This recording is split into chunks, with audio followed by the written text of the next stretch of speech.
Greetings and salutations, fans of Dota 2. It is I, Badger, here for some more League of Lads Season 7 action. We have a top of Group B matchup here right now. We have the side of Nebula. We're currently 5-1, taking on Sheeeesh, aka Stepper Stuck. We're currently 9-1, so let's put up those records real fast. I'll be joined very soon by the one and only two-time Lads champ Sasquatch, but he is not with us quite yet, but he will be quite soon. Looking over at what we have on the table, though, we have some bans. Timbersaw AA, Juggernauts, Ursa being banned with the Radiance, DP, Mars, TB, Drow Ranger, Dusa by the Dire. We do have an opening 5-pick Ench by Nebula. Sheesh responded with a Leshrac and DK. Nebula decided to counter out that DK nice and early with a Viper pick. There still is some ambiguity, of course, with both teams and how they want to lane this, but we'll find that one out later in the draft.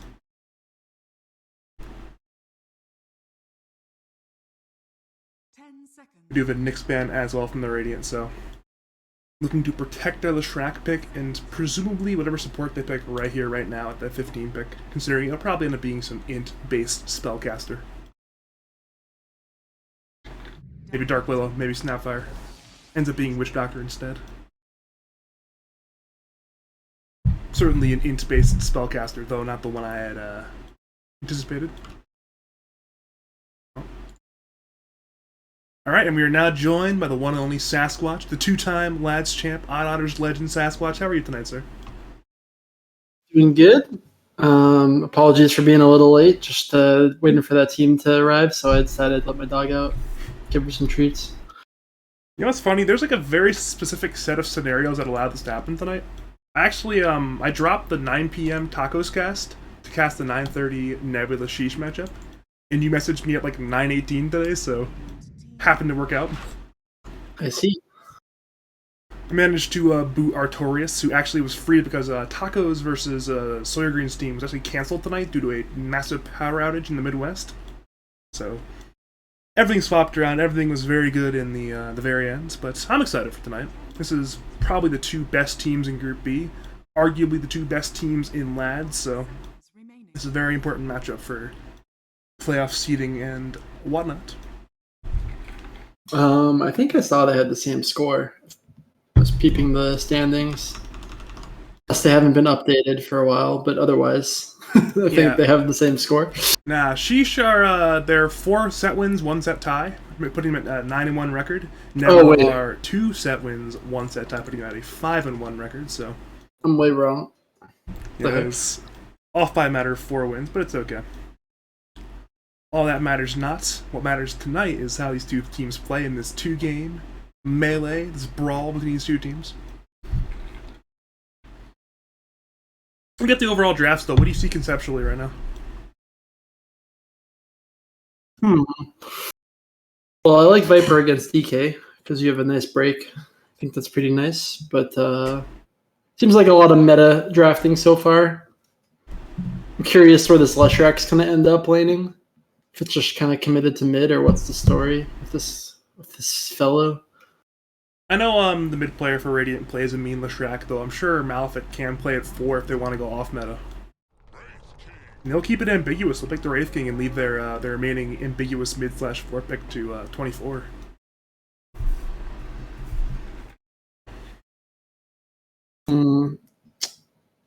Wonder what Dire wants against a Wraith King. Mr. Fume playing the carry. There's lots of illusion heroes in the pool. I'm curious. I don't know what Fume's go-to is here. As far as I know, Fume can play everything in the meta, but it just seems like there's no perfect pick, where say a hero like PL might do well into the Wraith King, might struggle into Leshrac DK type stuff. Yeah. I'm trying to think. I think like a Lifestealer or a Ursa could be very solid here. I know the Ursa's banned, but Lifestealer could still make it through. Otherwise, I'm not too sure. Oh, hey, look at that. Put it this way, I played against Fume Lifestealer in a pub literally yesterday, got my ass blasted. It is very good. Ass blasted? What were you playing? I was playing Luna, and it was not a fun time. Also, Fume was like 1500 MR better than me, so it's a bit of a skill matchup, but still. Good old NA party queue. I also ran into Fume. We were both smurfing. It was kind of funny.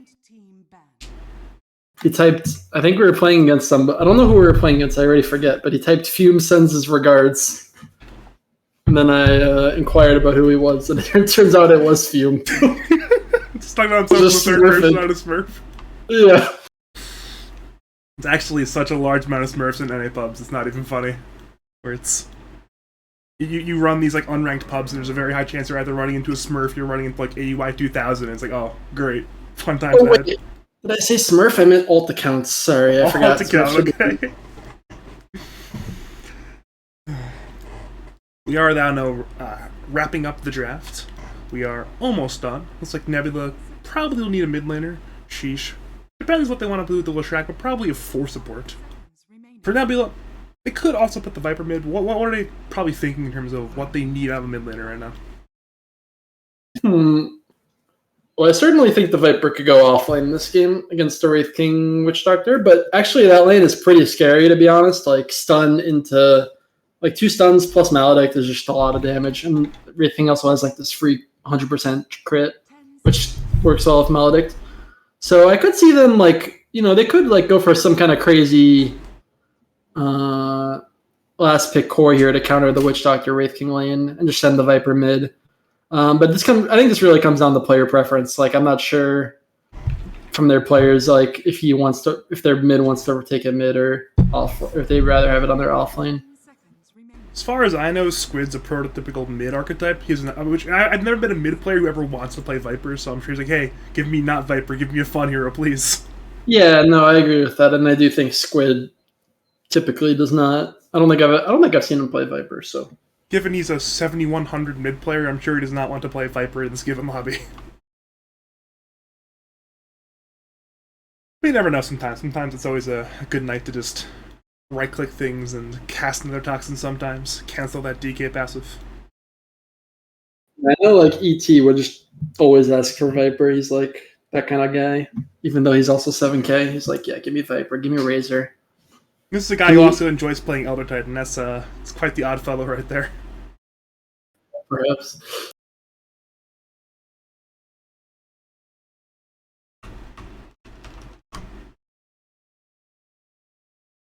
They're spending all their reserve time, understandably, on this last pick. They had, I think, 2 minutes of reserve time going into this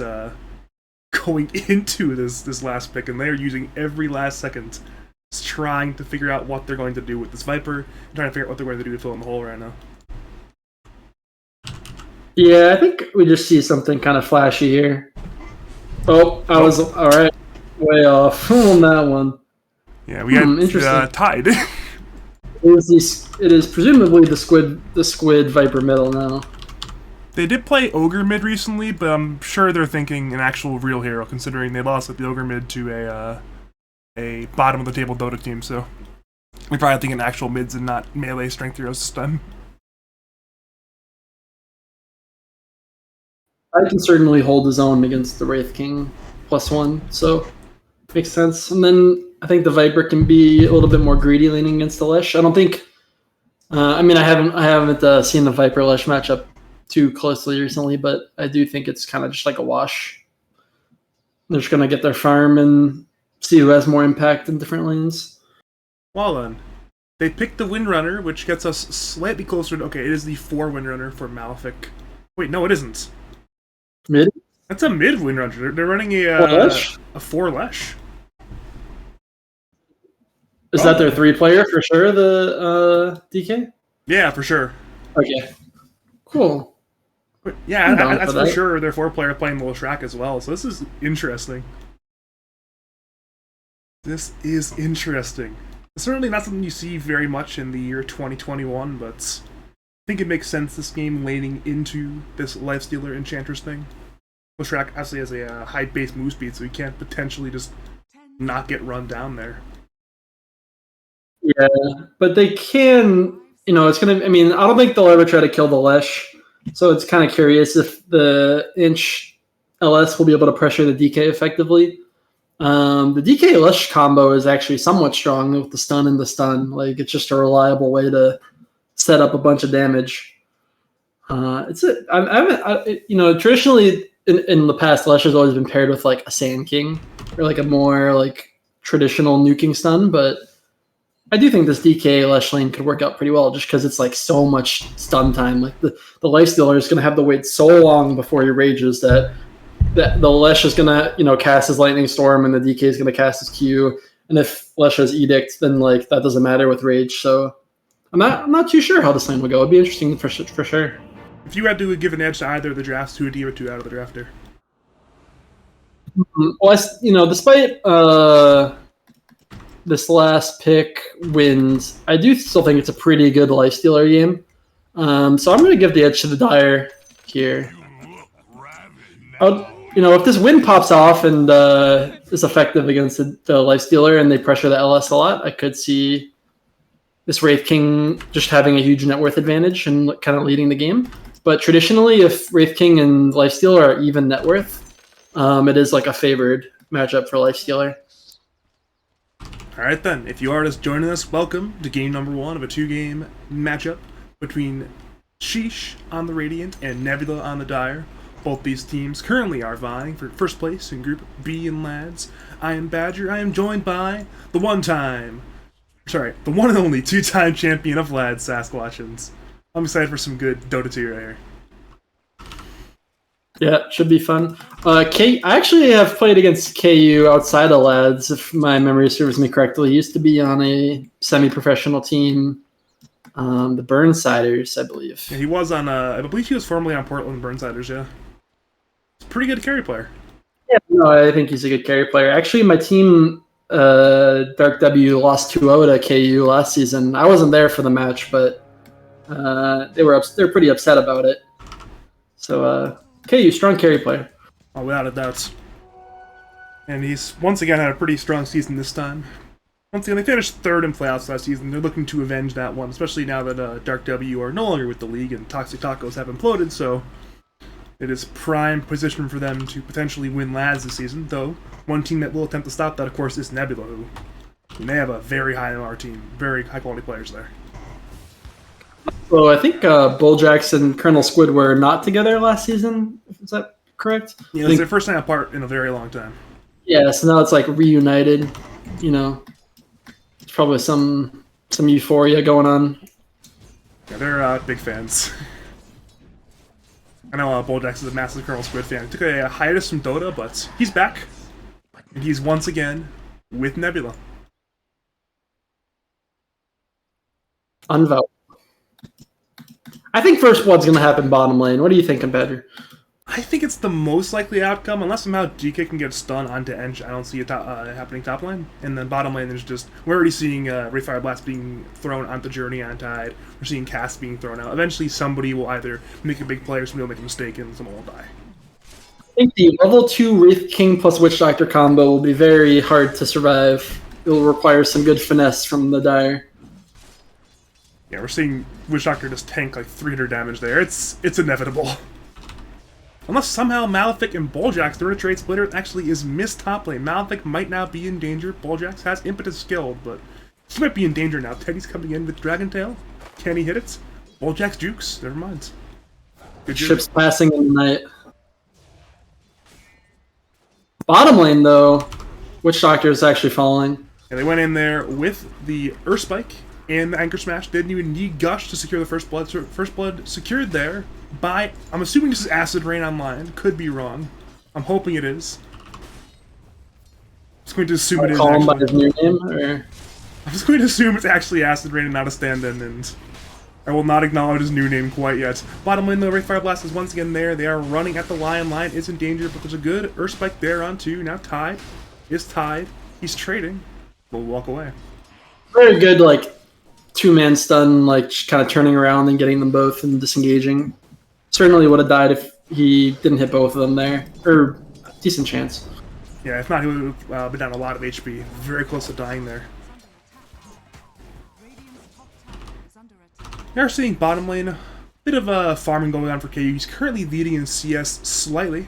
Middle lane, still relatively even. Both Squid and Down Bad, Mr. League of Legends over there, are relatively even in CS. And top lane, of course. All the fun's happening top lane. Fume is not farming that well, neither is Teddy. A lot of brawling is happening top lane. Yeah, from the stuns, just Malefic trying to throw out some splitters, but Ench is very fast, especially when you have a Windlace. And they are just once again, Splitter is missed. Bulljack should kill Malefic, and will kill Malefic. It's a kill there for Bulljack's big kill to get in that bottom, or sorry, in the top lane, I should say. Crowd directions worked. Bold Leshrac man up there against the very fast Ench. It's hard there to hit the level 1 Splitter there on a moving Ench. Oh, wait, what? Got him anyways. So Bulljack's decided to suicide to the tower there to get back to base. Unfortunately, Malefic TP's in before Bulljax dies, so full XP was given to the Lesh. Now Malefic actually hits Fume with a Splitter, but it'll be slightly short on damage for that kill.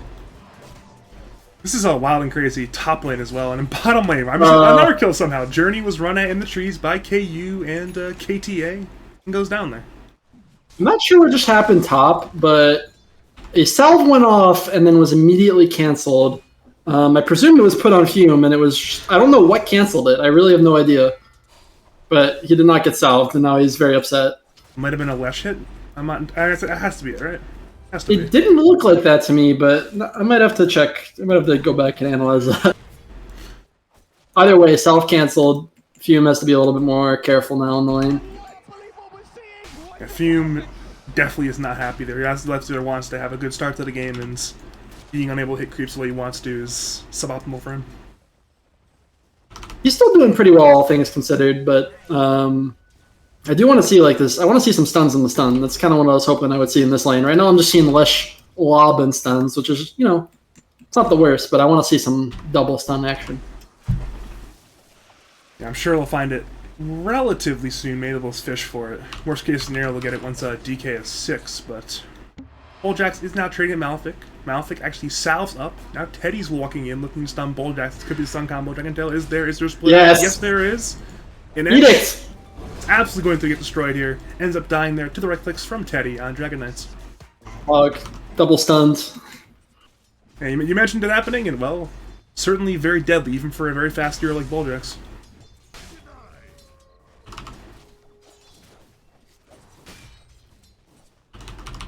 I'm starting to think this game is not ticketed, actually. Uh-oh. And look at these names, like, usually these players have like their actual appropriate names on, and like none of them do today. I'm thinking that Bulljack's going to yell that by happens, and I'm going to yell that by happens very soon. Whoa! Why is it your fault? It's not my fault, but Guam yelled at me for I'm apparently in like 1/3 of the lobbies for this league, so I should probably know if they're ticketed or not. All right, what do you think about this this Soul Ring pickup on the Wraith King here? I think it makes some sense. I mean, make sure you have the reincarnate. I don't think I've seen this at all recently, have you? I think I've seen it against like PL, but yeah, it's not very common nowadays. Certainly a little bit weird. I mean, usually you see like a wand nowadays, but maybe KU's bringing it back. I guess the Wraithfire Blast bottom lane on Journey. Journey is hit by the Maledict, but will be fine. Yeah. It's going to be a fun game casting with Maledict and Malefic, and trying not to say Malefice at all as well, considering that's an entirely different Dota ability. It's a good old time. They once again go bottom lane, they're looking for a Journey once again. They once again go with the Malefice. They're trying, or the Maledict, they're trying for that kill. They will not get it. Psyched myself out on that one, but there will be no kill quite yet. The Lion is just doing a good job of disengaging the Witch Doctor and Wraith King when they go aggressive. Now they're kind of turning. The bottom lane, there was a missed Earth Spike this time. There will be no kill onto Witch Doctor. And now they might even turn onto the Lion. Soul Ring is up, stun is available in 5.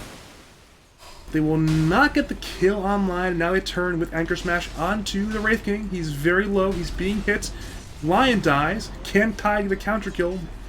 It appears no, and he might even go... No, he will not go down, but it's still another kill for the Radiant. They now have 4 kills. Power shot from long range missed there on Journey. But now Squid's rotating. Yeah, Invisible Viper. Going for the Wraith King, perhaps? Oh. They instead turn to Witch Doctor. Witch Doctor actually gets a cast off in time. Might not... Okay, he actually will end up dying there, obviously, Viper. Meanwhile, top lane, Dragon Tail is there on Fume. Teddy needs to run away, has a TP, so can TP. And it's a lot of action right now. Very exciting start to the game so far. Yeah, I think Squid actually wanted to sneak up on the Wraith King, but when he walked a little bit forward, he got caught by the Witch Doctor Sentry. And then I guess he kind of figured the jig was up and, just went for the Witch Doctor kill, which is okay. But not getting the desired outcome, I would say, of trying to kill them both. Yeah, it's one of those things. We definitely wanted the higher value kill, but it'll have to settle with the lower value Witch Doctor kill in this case. We're seeing another rotation, actually, from League of Legends. He's now top lane looking for Bulljax. He's there, has Focus Fire with the Arcane Root. It's a good shackle onto a creep, and Bulljax is dead for 20 more seconds. Yeah, this one's playing very active. Never mind, he's walking away. It's been 2 rotations in like the last 2 minutes. It's been a lot of active play. And they're actually sieging the top tower too. They don't even have the Dragon Form. Lion kind of got caught in the middle of nowhere, but now Squid is there to back up and get a return kill. It ended up being a 1-for-1 trade. Actually defending top tower. They're TPing in Tide and the Edge. They want to get Windrunner perhaps. Fume is there as well, but now Dragon Tail's there onto Bulljax, but yeah, Radiant will walk away. They'll even power shot Bulljax. Now they're trying to kill Teddy. The slow was there from Enchant, but he's got 4 points in Dragon's blood, so he will easily walk away in that one. Yeah, the one's trying to make stuff happen. Meanwhile, the Viper has just been kind of sitting mid, and it does take a lot of effort from the Radiant to lane against this guy. Like, the Lesh was trying to lane there and immediately got bodied out. Now the Witch Doctor's kind of chilling. Yeah, but I do think some throwing abilities at whatever's middle lane right now. Yeah, I think it's hard for Radiant to force towers right now, just because if this Tide's rotating and the Viper's able to rotate, it's like 2 of the strongest early-ish game heroes. Especially when Ravage is up. Like, you don't want to push a tower into Ravage. It's just very spooky. So I think this DK really needs to find an opportunity where he can click this tower here. Problem is Journey is still in the way. As you mentioned, Ravage is up, and the line is here as well. Has no finger, but has a stun, of course. Gush is there on Witch Doctor. The Earth Spike is there as well with the Witch Doctor, but there is no follow-up. Radiant, though, they appear to want this tower. Dragon Form is still up for half duration. They have some time to hit it, but of course Dire are here as 3 to defend. Yep, and I would like to see the Viper rotate if Radiant commits here. Just because I think the Ravage plus this Viper has a DD rune, I feel like anybody's going to die to that combo. He is in the jungle, but he appears to be content with just Neurotoxin on creeps. Malthus even leeching the experience from it. Overall, not that much fun times for Squid there. Yeah, but I like his positioning, because if Radiant keeps going up, he's ready to pounce, and it looks like they're actually moving into position, so this looks perfect. Malthus is in severe danger. He's being slowed by Squid. Gush is there, and Leshrac is dead. Now Death Ward is used, and actually will kill Squid. In comes Ravage there on 2. Down goes Witch Doctor. It's a 2-for-1 trade, and now Teddy will TP away. It'll be concluded as a 2-for-1 trade. It won't turn into a 3-for-1, but for Radiant, you actually have to be somewhat happy, right? You lose supports, but you kill Squid and you force that Ravage there. I was going to say the same thing. I think that was pretty good for Radiant. Just the Tide is a little too far away to actually cancel the Witch Doctor ult. And the Viper just got pwned, really. That's all that could be said about that. 6 armor against this Witch Doctor, and he just got shredded. Top lane, they are once again going in there, TPing in the Viper. Bulljax is in danger, but so is Teddy. Split Earth is there, down goes Bulljax. Now they're running at the DK. The DK is broken, he is slowed. Windrunner rotated in, but could not save his man, Teddy. Shackle Shot is there on Squid. In comes Focus Fire. Maelstrom is up. Split Earth is there. Now in comes Witch Doctor. Tried to cast, but could not get off because Squid was dead. It's once again a 2-for-1. This time, though, in favor of the Radiants. I'm not sure about this decision for Dire to keep committing the top post Ravage use. Now it just seems simply too hard to really post up there, and I think the second death from Squid is very consequential. He basically just died 2 times in a row. They are running at KU to bottom lane, but KU actually just TPs to the mid lane, away from all danger. This line will not be killing him, so... I just realized they definitely did not ticket this game, actually. Heckin' noobs. Oh well. Hopefully Guam doesn't murder me. Lion cannot take away, never mind. It's cancelled by Wraith King's Wraith Fire Blast. The Shrack's rotating over. Lion, actually, never mind, he's not got the courier. He eventually will die. The question is not if, but when. Maybe he'll die to the tower. Maybe go for a different courier kill. What the hell is going on? I mean, alright, he did his best there. He wasted some time and such. That was not the worst death. Meanwhile, we're seeing a Castan Death Ward there onto Journey. Journey is shackled as well. Certainly will go down there on Tidehunter. And will tick out there to the remaining damage of Maledict. Witch Doctor's getting work done. 2 ults, 2 kills. It's been an impressive game for KTA so far, yeah. He's played a very active Dota game on Witch Doctor. Which is always good to see if you're a fan of the Radiant team this game. Looks like Dire want to take their own jungle back. They're drawing circles in there. But there's only a Windrunner top lane. The rest of Radiant are mid lane. Alright, they're smoking on 2. They're perhaps looking top for Windrunner, but she's already rotating away. She'll even TP to the fountain, so... Nebula have wasted their time. They've wasted a smoke, and...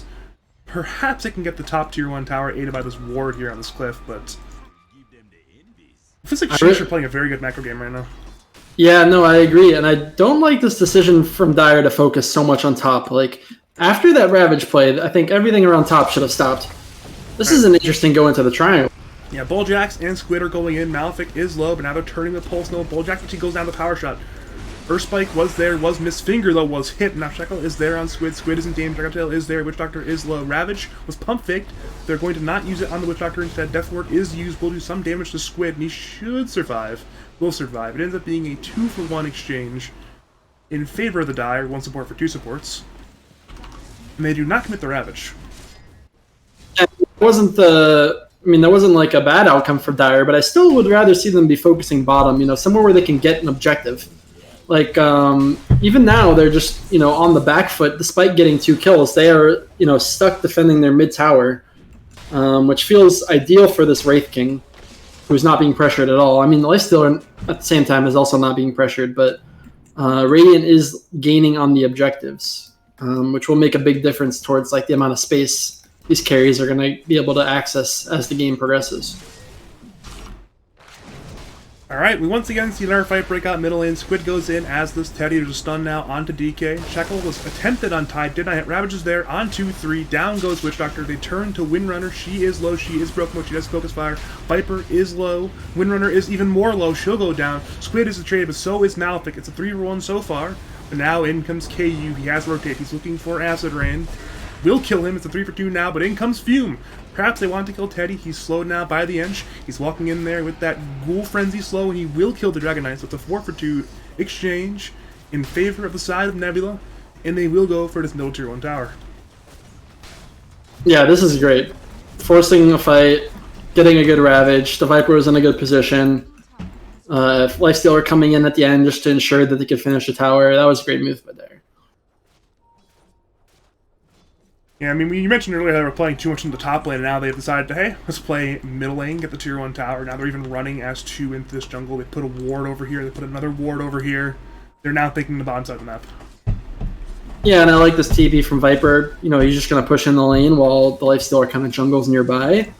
And unless Radiant brings their full squad here, there should be the tower for the Dire.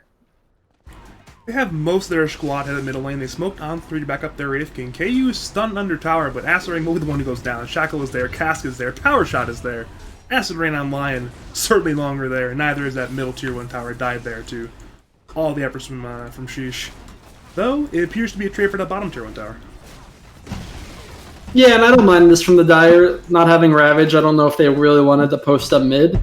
I kind of like this for both teams, which is a weird thing to say, but Radiant, I think, made the right choice, just taking the mid tower, the most important objective in the game. And then Dire, not fighting when Ravage is down. So. All right, Malefic is going for a solo kill on the Bulljax, and he will find it, actually. He might pay for that with his life. He can TP away. There's no cancel in time. Malefic. Highway robbery. He just kind of walked into their triangle by himself with, like, no vision and got away with it. He's just there, not even warning. He's just farming the creeps. He gets away with it. He even TPs to the bottom tier, too, as well. It's an absolute madman, Malefic here.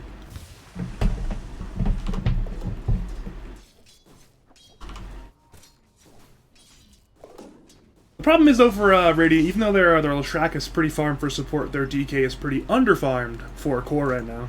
He is struggling compared to the rest of these core heroes right now. Currently, though, KU and Fume, unsurprisingly, are number 1, number 2 in net worth. Really only a stone's throw away in terms of gold. In terms of the overall state of the game, though, who benefits from the way the game is right now? I'm still liking Dire, personally. I mean, this Wind having BKB will certainly be a strong timing. But in terms of the carry versus carry matchup, where they're, equal farm, as I mentioned at the start of this cast, I think it's just a Lifestealer favored matchup.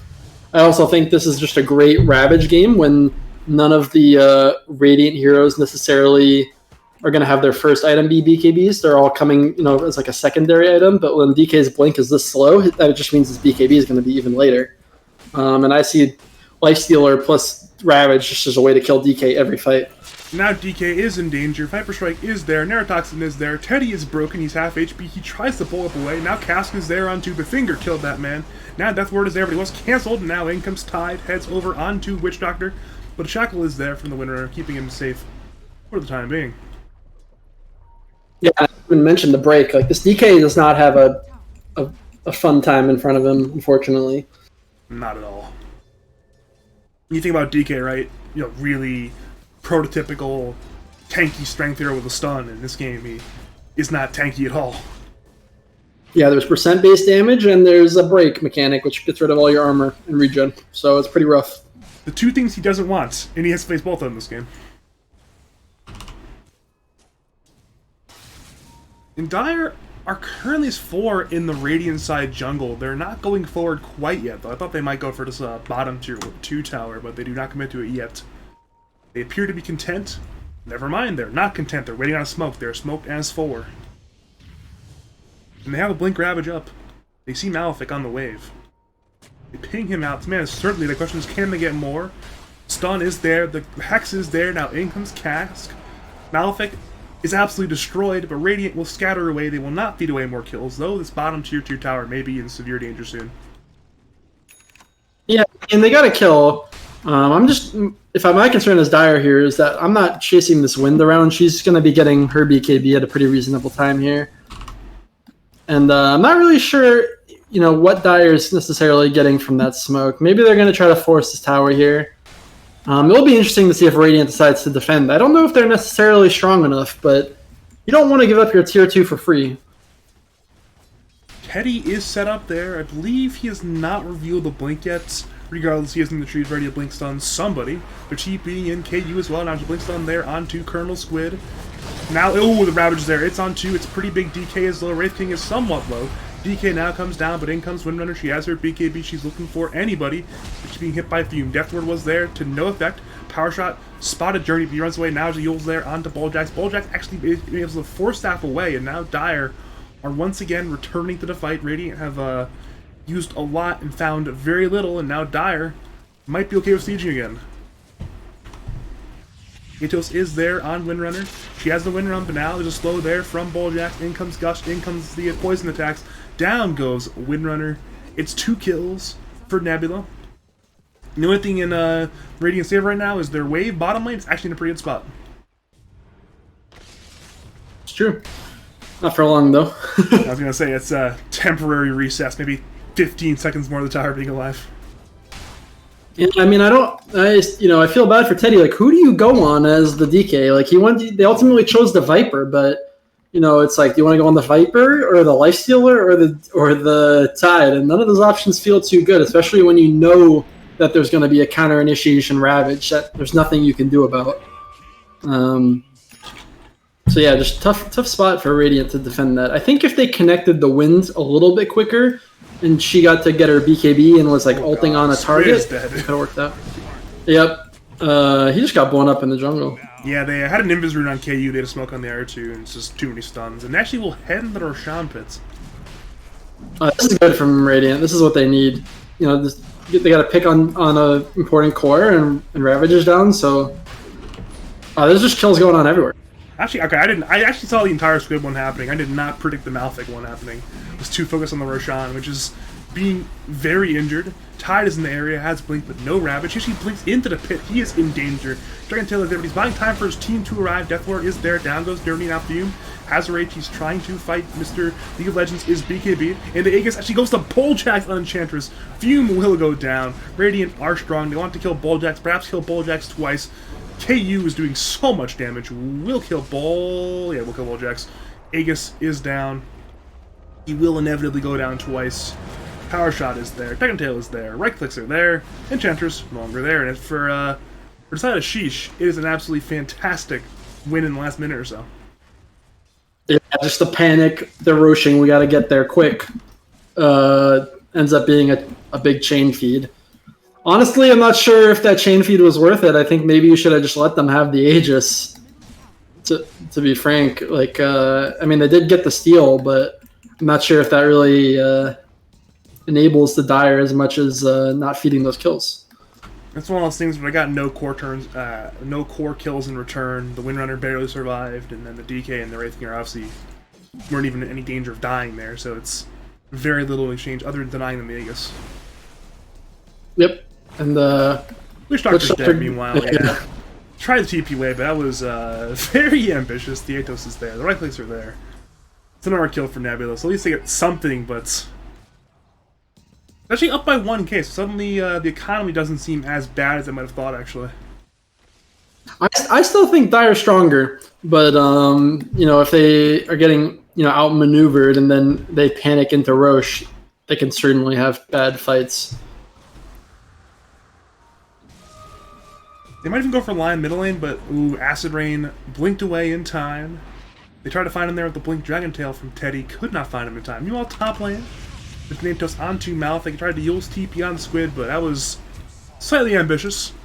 But he actually got the top tier 2 towers, so that's worth it. Now he's just lane, like running around like a crazy goat and sniping stuff. He absolutely is, and as that happens, Teddy went for a Dragon Tail play onto Fume, and well, speaking of crazy plays, Teddy dies middle lane in that 1v3, and did you see why he ulted? I was a little confused by that. I think he had he thought he had teammates coming, but his teammates were not coming. I have no other reason why he would do that. Other than he thought he had a team there, and his team was definitely not there.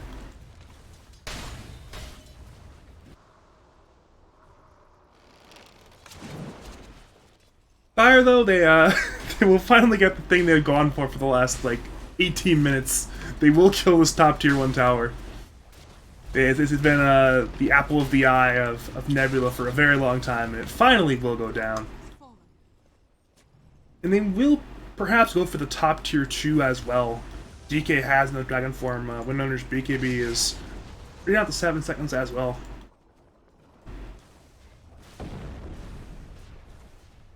Ooh, Malphite has a shard as well, so it'll be a little bit harder to actually take the tower. He's right. That's actually such a good value support shard.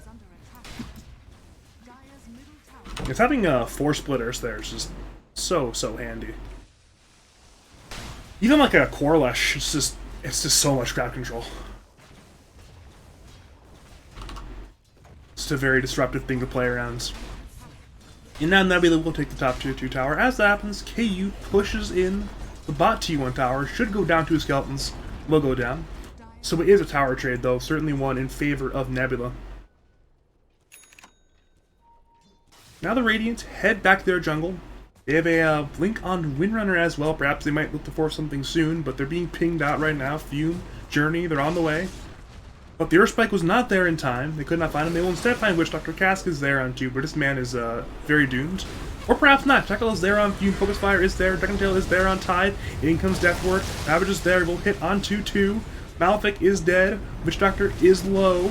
But Dire are starting to collapse. Shackle's there once again on Fume. Fume goes down. Now Bulljax is stunned by that splitter. He is in danger. He is destroyed. They bought back the Lesh. They want to perhaps even find more. Lion is blink in 6. Power Shot cancels it for now. The Lion should be able to get away, but first side of the Radiant, they had a very important kill there on Fume. Yep. Pretty huge that he went down there. I was honestly surprised the way that fight kind of shook up for how it just suddenly turned in the Radiant's favor. And I need to see what happened with Viper there, because I wasn't sure necessarily how he was impacting that fight.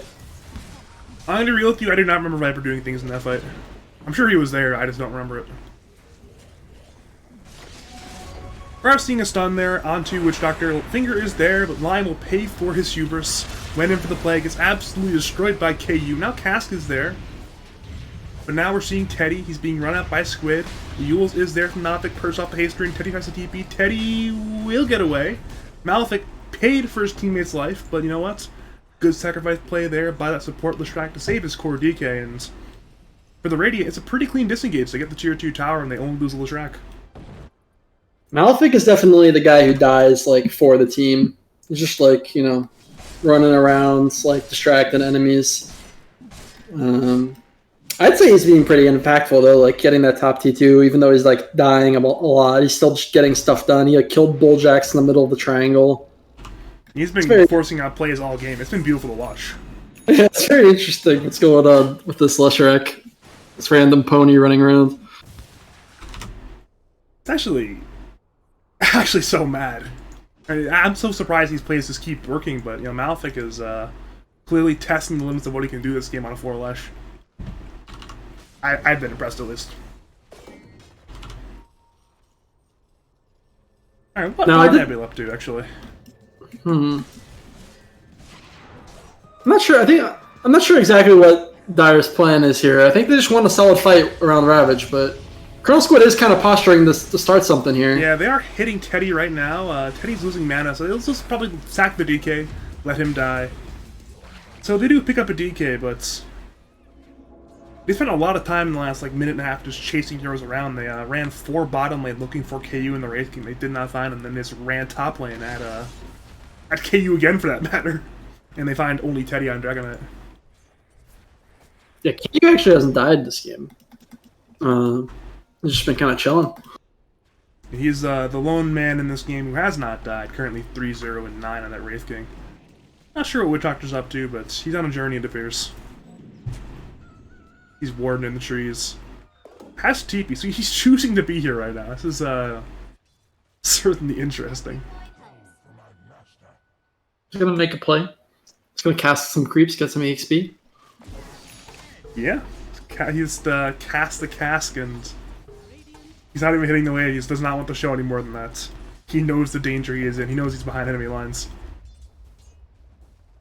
Got some good EXP that nobody else could really get though, which is nice because are you gonna tax support from your cores or tax XP from your cores while they're jungling, or are you gonna go find some random place to post up?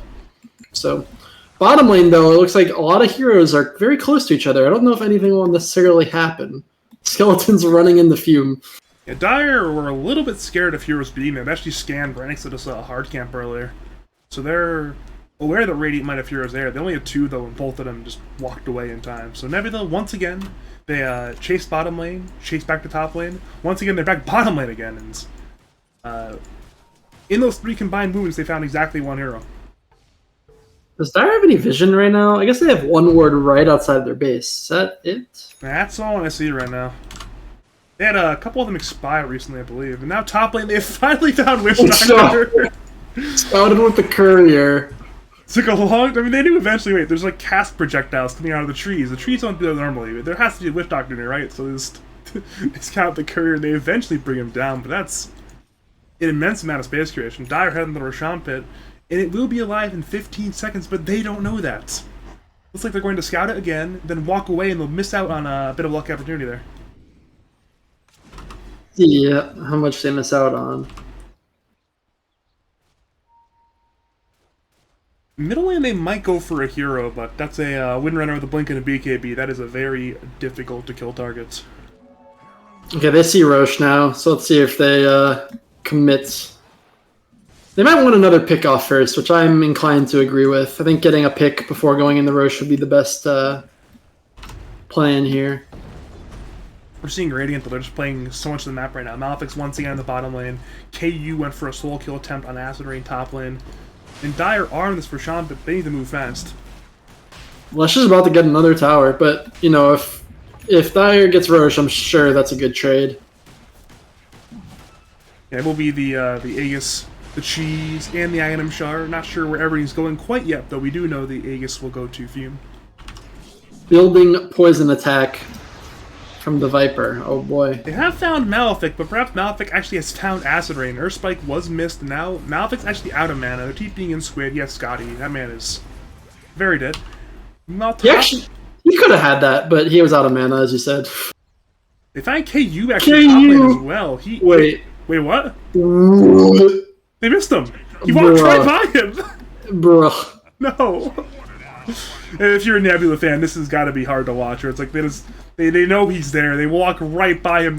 Even the Cloak of Flames projectile was on Tide, and they just to be honest, it was only LS and Tide though, and with all of Radiant kind of coalesced in the top lane, except for the dead Lesh, I think that would have just been some extended fight where Tide ends up dying, and possibly the LS too.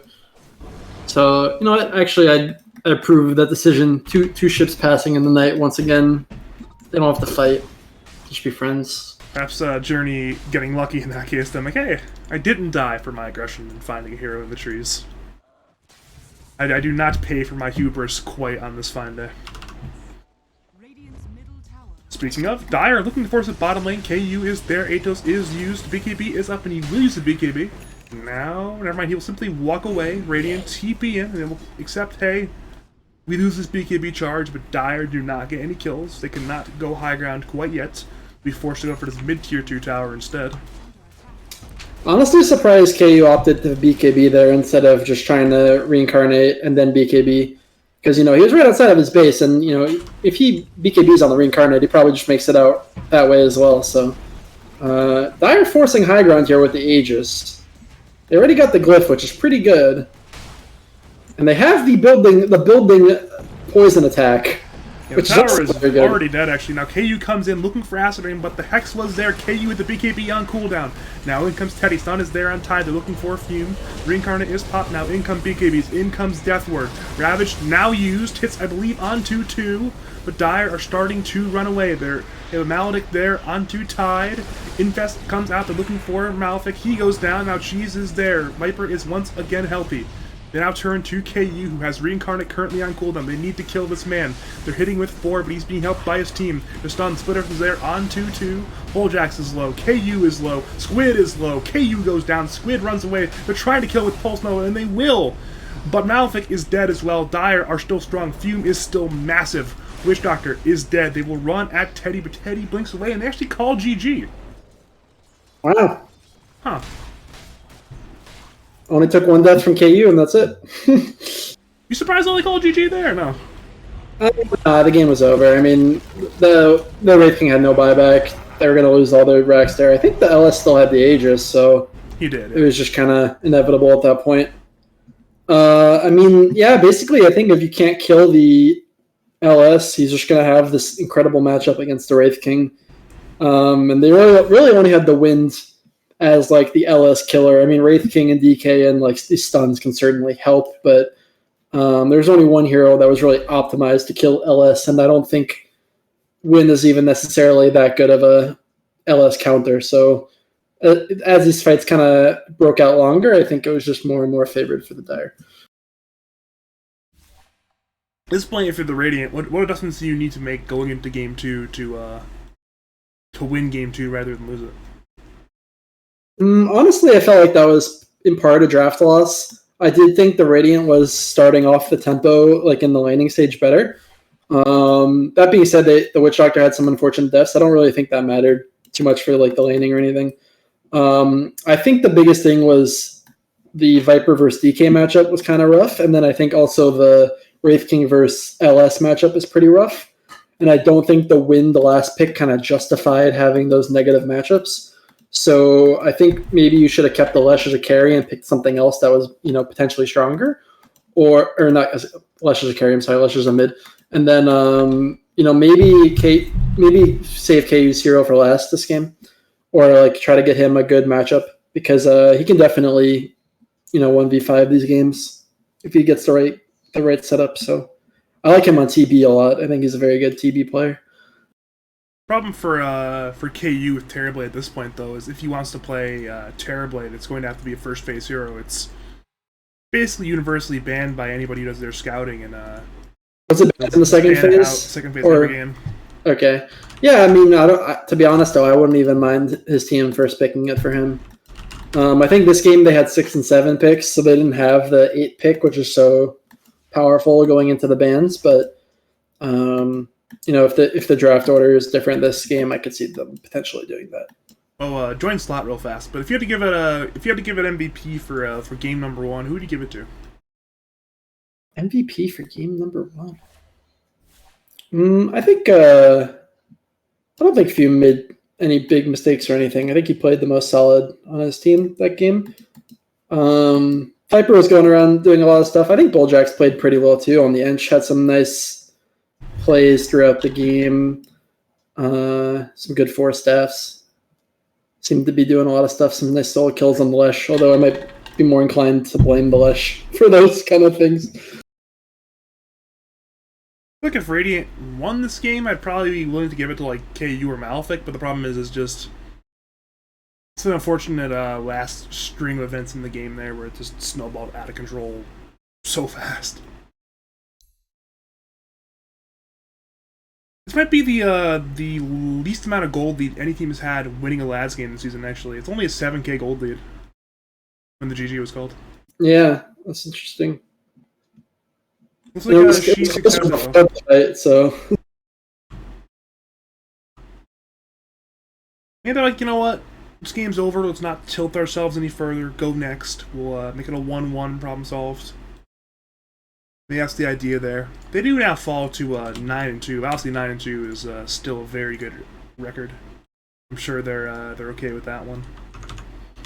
Not too shabby. Of course, Nebula now are up to 6-1. They're finally playing Dota games after forever.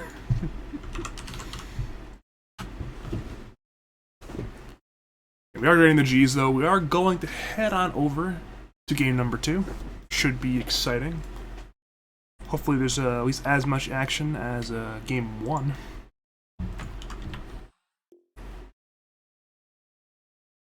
That's exactly what I say. It's don't ask casters. It's just go. No all. Nah, they're already hitting us with the no all. Very sad. No, it's gonna be us no all from the lobby. Were you there the night where Jay baited me into all chatting? Maybe.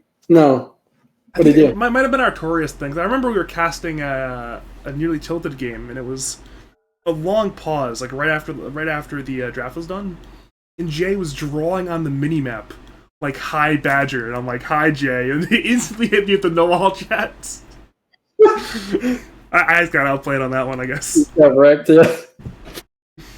Like right after he says "Hi Badger," like he gives you a second to respond, and then he types "no wall," or did he draw "no wall"? And he draws a smiley face in the minimap too, just so far ahead. Actually, I just had no counterplay to that one. Yeah, we were playing checkers, dude. He was playing 3D chess, 4D chess.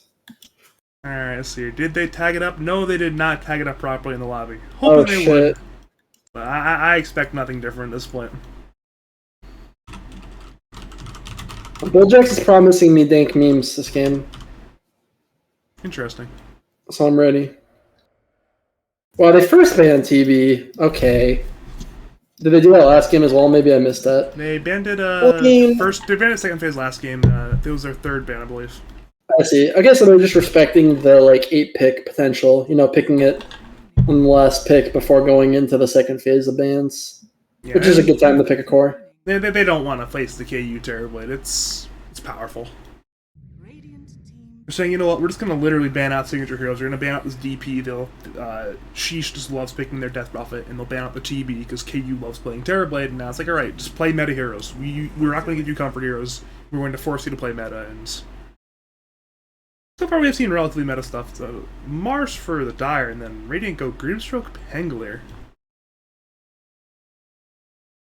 Feels like a really early Pangolier pick, actually. 10 seconds remaining. Yeah, it's not. I mean, maybe they have a plan with this Grim, but I don't think these two heroes combo like the best together. There's no direct like Grim combo on the ult that the Pango synergizes with, and then also the E. I wouldn't say the E is like the best on the Pango either, because he doesn't want to be necessarily right on top of people, and you can't really time it with the roll or anything either. So it's kind of an interesting setup to me. But maybe they have a plan for this Grim later on. I like the Lion pick because I think both of these heroes are pretty threatened by Lion. And also it's a pretty strong hero these days. But especially Pango, like you just want to CC him before he gets his roll off. So solid pick on the Lion. 10 seconds. I'm going to grab some water. I will be right back. Bye. Okay. Should I talk or should I just let it be quiet and awkward?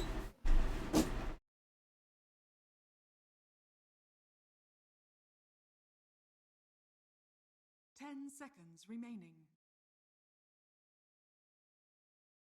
5 seconds remaining.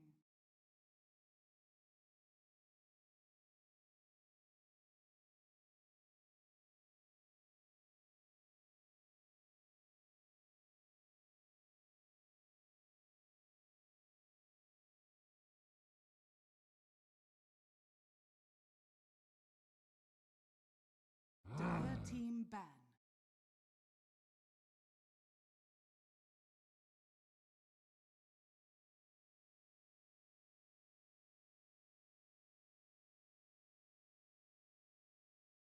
Radiant team ban.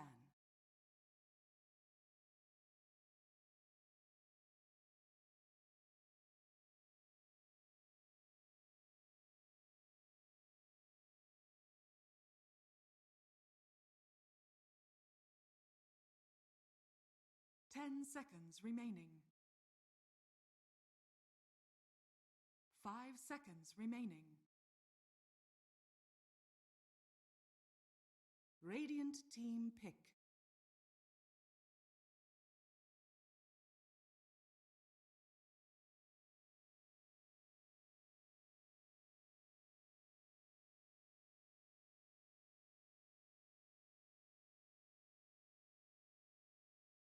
Ten seconds remaining. 5 seconds remaining. Dire team pick. Whoa. Nice. Wait, what? What is this? I think we now know what the meme pick is, actually. I think we now know what the meme pick is. I think Dire's going to win this game. I agree with you on that one. This is a not a very good Dota hero, let's put it that way. 5 seconds. You don't really see It has a 30% win rate in 7K games. Oh god, is that low? 30%? It's by far the lowest. I think it's like 35 to give it a little bit of credit. That's still exceptionally low for a sample size. It's probably in, if not the hundreds, the thousands. Actually, Sniper's only been picked 50 times in the last 9,000 matches in the last 8 days. Radiant Believe it or not. Jesus. And they Well, instantly countered the hero, too. Yeah. The only hero that's been picked less than Sniper in 7K plus MMR average games is Lone Druid. I mean, maybe they just want to play Sniper. Maybe they want to try some stuff. seconds It's hard against Mars, too. I don't understand. I want KU to pick 5 seconds. the Assassin. You probably can't guess which Assassin. Maybe you can. Probably Phantom Assassin, right? Yeah, good job. I was gonna say, wait. What do you mean, what assassin? Well, there's the Stealth Assassin. There's the Templar Assassin. Oh yeah, I forgot. I mean, TA is also on top of the meta pick, and There's a Nyx assassin. there actually are a lot of assassins in Dota. Good old stealth assassin. That's some like 2010 throwback right there.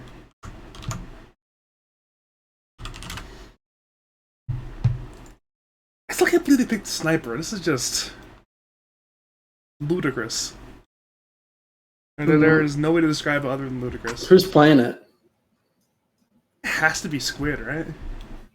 Does it? Unless they go like a 4 sniper, which seems even crazier.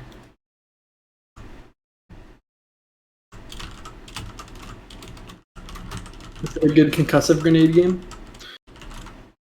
I think you have to buy it this game against the clock, right? I think it has to be mandatory.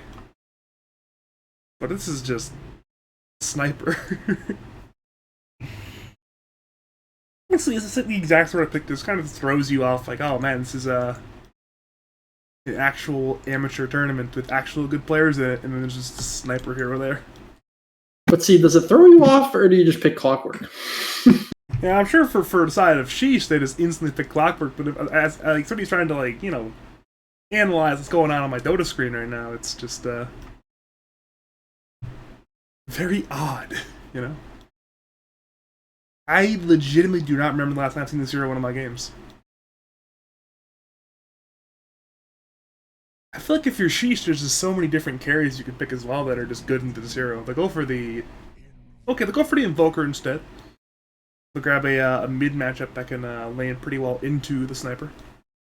Hero has ways of just getting away from this, say, shrapnel plus right clicks. Has a decent amount of starting damage if he goes Exort. Yeah. 10 seconds. I mean, alright. Honestly, I don't even care what Dire and Radiant last pick. I think Dire's going to win this one.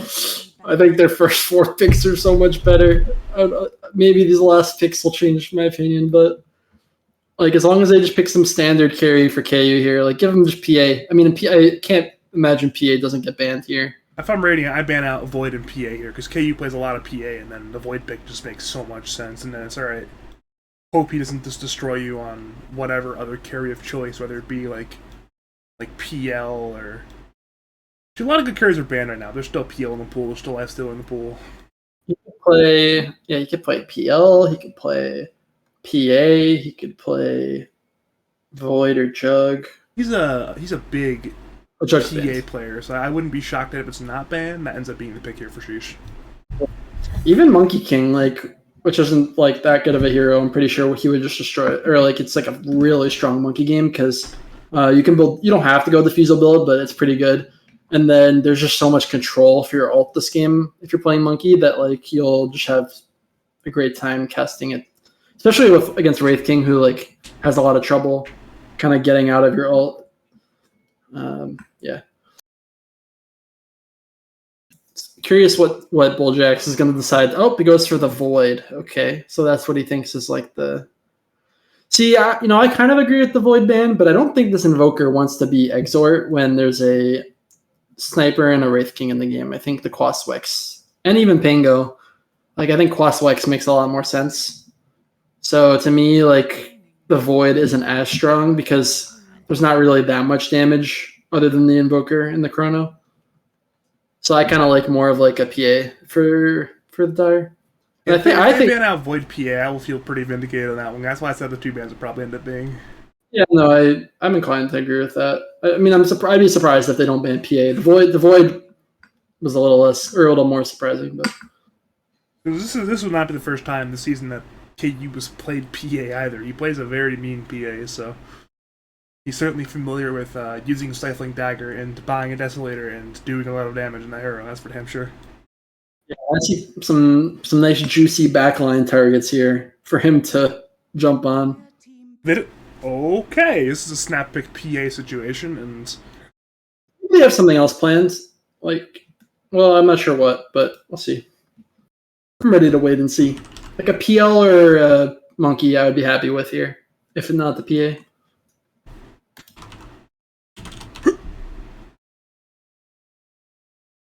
They don't have too much time, so I'm surprised they are thinking about it even at all. yeah, they're down to 20 seconds of reserve time, so they're going to have to decide very soon what they want to do here.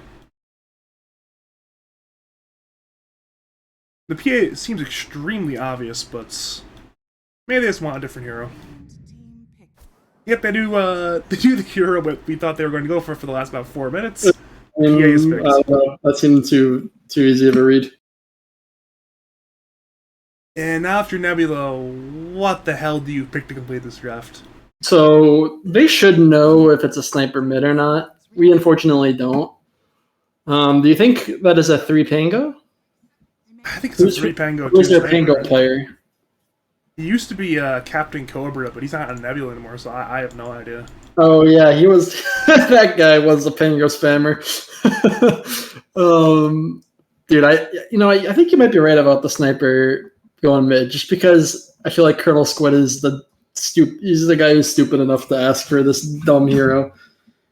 And like Bulljax is also the guy, the drafter, stupid enough to give it to him. So This is why Dark W was so good. They had a non-mid player play mid, so there's just no idiot mid players in the team giving suggestions like sniper middle. yeah, I mean, originally we signed up for League of Legends with Mike's support, but then that was declined. So then Mike became our mid player, and he doesn't like picking trolley things. So Boot Rider middle. Nope. The Pangolier? Pango middle for sniper.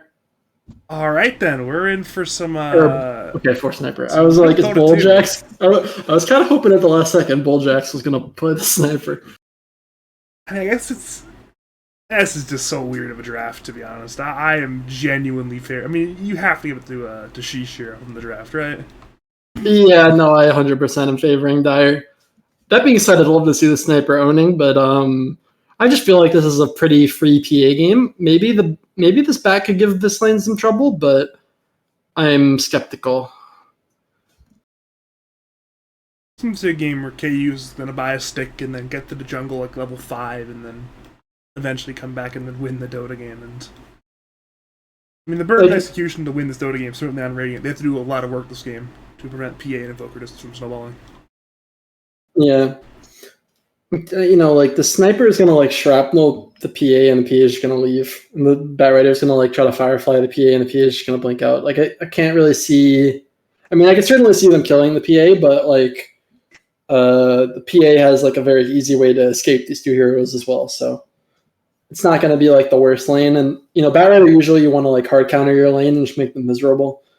I could see the PA doing okay in this lane, and then also he's so proficient on PA. I'm sure he's laned against Bat a few times, and then I just think it's a very strong PA game, so it'll be interesting. I think the biggest thing is if this Pango can find some solid rotations around like the 5 through 10 minute mark on the side lanes. I could see that like kind of giving them an advantage, and then maybe the Wraith King is just jungling and gets way ahead in net worth of the PA and like has kind of this free game, but that's really dependent on like the Pango making these solid rotations. All right, then. If you are just joining us, welcome to game number 2 of Sheeesh, who are on the dive, taking on Nebula, who are on the Radiant. Nebula won game number 1, and they decided to say, you know what, we're going to pick an interesting draft this game. My name is Badger. I'm once again joined by the one and only 2-time League of Legends champ, Sasquatch, and I think the Dota itself is reading us correctly. I can't believe what we're seeing. What just happened? Sniper here. Alright, he's going boots first. He's going Tango's boots. I saw that too. She queued up the boots. I mean, you see a lot of force supports just do that nowadays, is buy boots first. So I guess you might as well do it on Sniper. Get that. It's only 330 move speed, but I suppose it's better than having a literal 285 move speed support into a hero like Clockwork.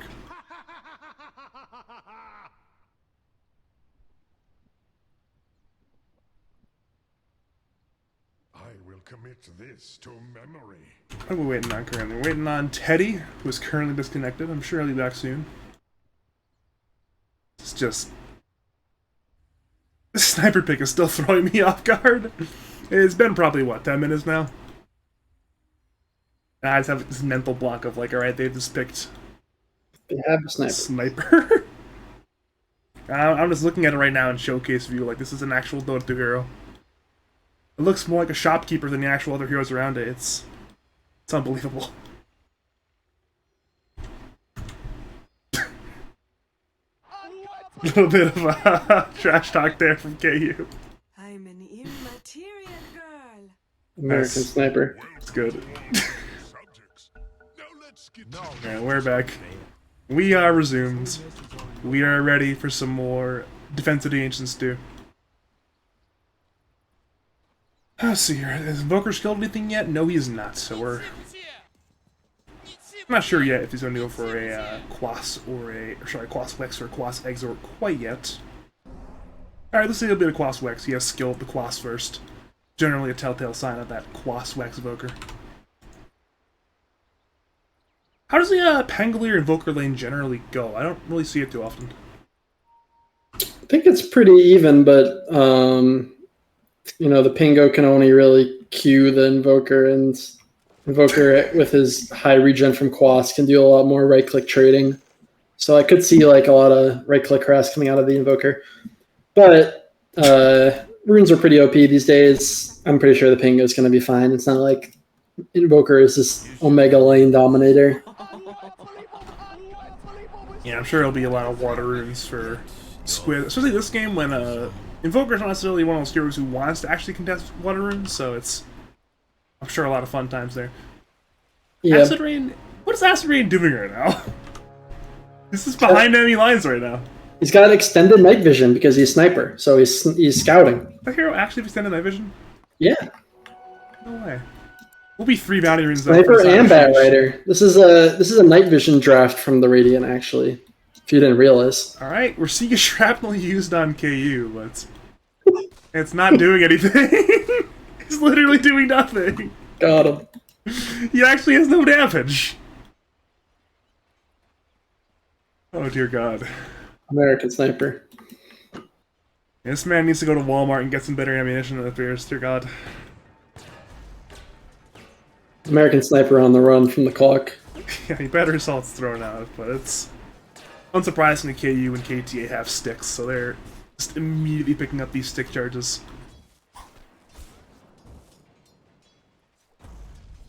It's a fucking sniper. I just I'm not mentally prepared for this, apparently. He's trying to trade it now with KTA, but KTA appears to be getting better at those trades. Meanwhile, bottom lane, even more standard Dota 2 lane with actual standard Dota 2 heroes in it. We have this Wraith King Grimstroke taking on a Lion Mars lane. Something I'm sure we've seen at least 5 or 6 times in our lifetime. And mid lane, we're seeing all chat lines come out. Apparently some kind of deny happened or something. But currently, Pangolier is relatively even with the Invoker. Actually, wait. Invoker's 2-0 right now. Huh. I'll be. Sometimes the CS start out a little wonk, you know. Some calibration last hits if a person hasn't played a hero in a while or something. They have equal right-click damage too. They both have 61 damage. I'm surprised he got so few last hits there. Yeah, last hit is very low. One tornado later, Invoker has all the last hits he needs. Meanwhile, bottom lane, we're also seeing all chat lines come out. Radiant aren't doing the better of these trades so far, but Dire also have a lot of damage potential if they want to go for something. Top lane KTA is just running a sniper, just ignoring the 46 right-click damage Acid Rain has. So KTA might be in danger. Cogs are there, but actually Cogs will completely save this man. Though, KU's career will go down here.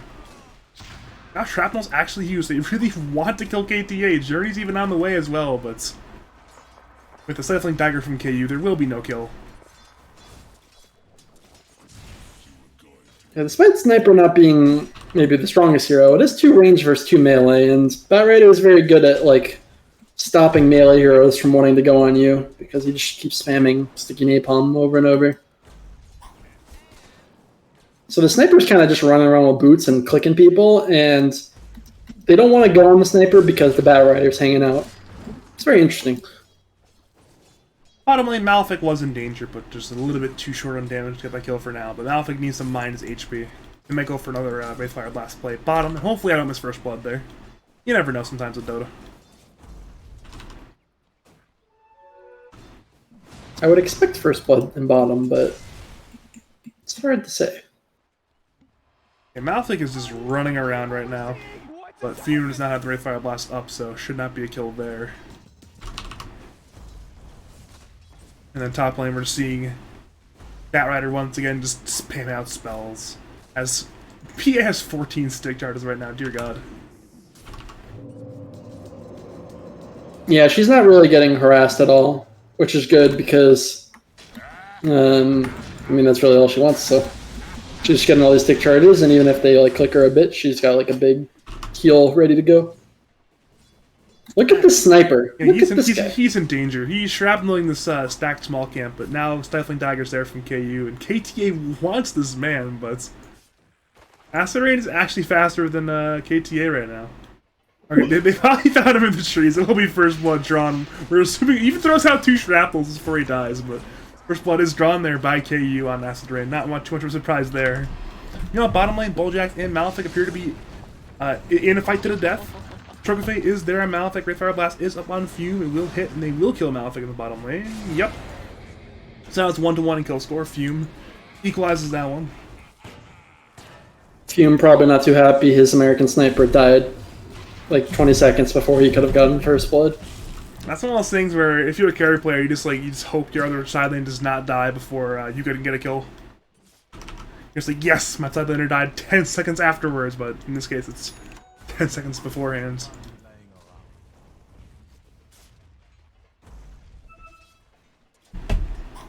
Batrider's 10 denies right now. That's actually quite good. I'm surprised he's that many denies right now.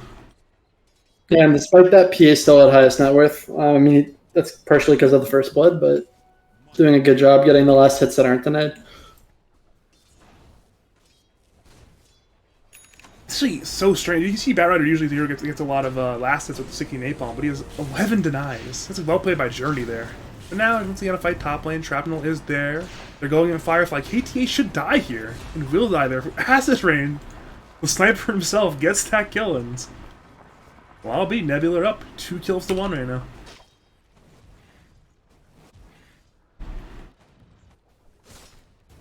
Going on the king bottom. Nice spear back into the tower, but I think it's just too tanky. The phase of Boots. Yeah, Fume is just a very hard target to kill, giving us a nice little happy tango from Bulljax. He'll be healed up.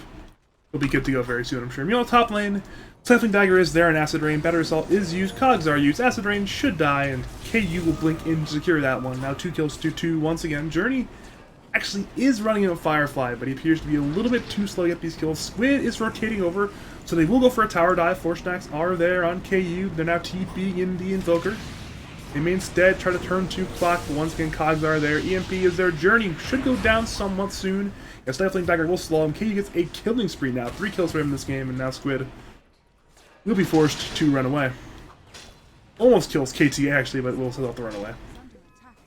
Yeah, I like the move, but I mean, it's just a 2v3, and they're just a little short on what they need, I suppose, to really make things happen.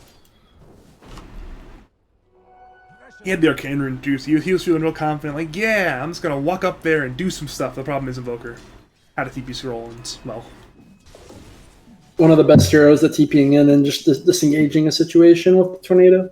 yeah.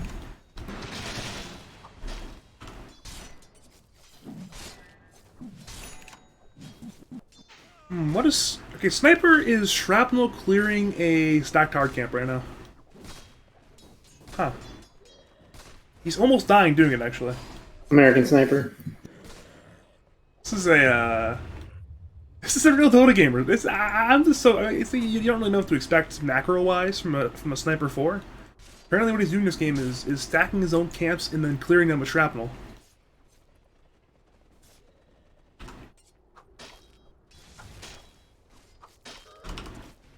And looking over at last, it's nothing too shocking there. Both carries are relatively happy. Fume and KU actually are only 1 last hit away. And then mids also were, for that matter, 1 last hit away. And then offlaners are a little bit further behind their carry counterparts, but I'm sure they're both fine with the way the game's going right now. Meanwhile, middle lane, Curl Squid is in danger. Cold Snap is there. Urn is there. But now we're seeing a Shrapnel onto Invoker. American Sniper saves the day. He's actually doing something this game. He's making me eat my words right now. I'm pretty sure Squid was fine just with his own juke, but we're gonna say American Sniper saved today. And Sniper is the protagonist of this game, clearly. You know, he's something we did not expect on this fine evening, and certainly a little difference. Colonel Squid giving American Sniper his mid lane, going in the jungle. Top lane, they're wrapping on the bat. Yeah, Journey is in danger. He has Firefly, but he will get snapped back by the cogs. Is there a Stifling Dagger? It's up into. They're trying to get vision. They're trying to kill Bat Rider. But Squid is here, has that Swashbuckle, and has that Rolling Thunder he's now looking for. Actually turns to KU. KU, though, has Stick, blinks over to KTA. Now the Rolling has a stun on 2. Acid, meanwhile, goes down, but so does KTA. And now they will kill KU as well. And ends up being a 2-for-1 across the map, though it was 2-for-0 top and solo kill by Invoker on Sniper middle lane. Sniper got too greedy. Has been punished. He was just very happy, like, yes, I have a lane finally. I'm a core hero. I can get farm, and then, well, he's dead. He's been put back in his place, apparently. It's a good rotation by Bull Jackson and Colonel Squid on the top lane. Unfortunately, they don't really have any way to, like, push that advantage into an objective. The only person who can really hit buildings in their lineup is the King, and he's not really interested in doing that just yet. He's still kind of happy where he is in the bottom lane, getting free farm. He's doing a build we see a lot nowadays, where it's just Gloves of Haste casually into Radiance. Seems like a real Fume build. Pretty heavy farm build on that one, and considering he's a 4,400 net worth, pretty uncontested right now, he's in a pretty good spot to eventually get the Radiance. But bottom lane, they are now finally contesting him. Reincarnate is up. They're going to try to pop it, or perhaps kill him. Never mind, easy EMP. The stick was used, but it was not enough to give Fume mana. The Reincarnate is popped, or not popped, I should say. Fume simply dead. Making space for the Sniper, farming some more stacks. Actually, this is farming more stacks. He just farmed a double stack. His Ag's on the way. Top lane, though, Journey is in danger. League of Legends is once again there. Has Tornado, is trying to kill him. Meanwhile, middle lane, they are going at the Clockwork. Though Clock appears to be fine. Sniper ulti is there on Clock. The Clockwork actually might go down. Back to the jungle, Journey is in danger. Dagger gets killed. As that happens, Bulljax and Acid Rain finally killed Clockwork. Tried to survive, but there's simply too many spells being thrown out by those two heroes. I'm assuming. Wasn't really watching that particular engagement. I was mostly focused on the jungle one. Fair enough. Clock was just kind of caught in between two enemies. The stunning Grimstroke on one side and the American Sniper on the other, and he kind of just got pwned. I was kind of looking at the map. I'm like, yeah, I'm sure it's an accurate cast, right? They're running out with 2. This is good. I don't need to say more than that. We're seeing Acid Rain is kind of just being annoying middle lane. He pump faked the Assassinate on League of Legends a few times before eventually using it. He's just trying to be a little bit of a mind game gamer right now. Just forcing out Tornado again.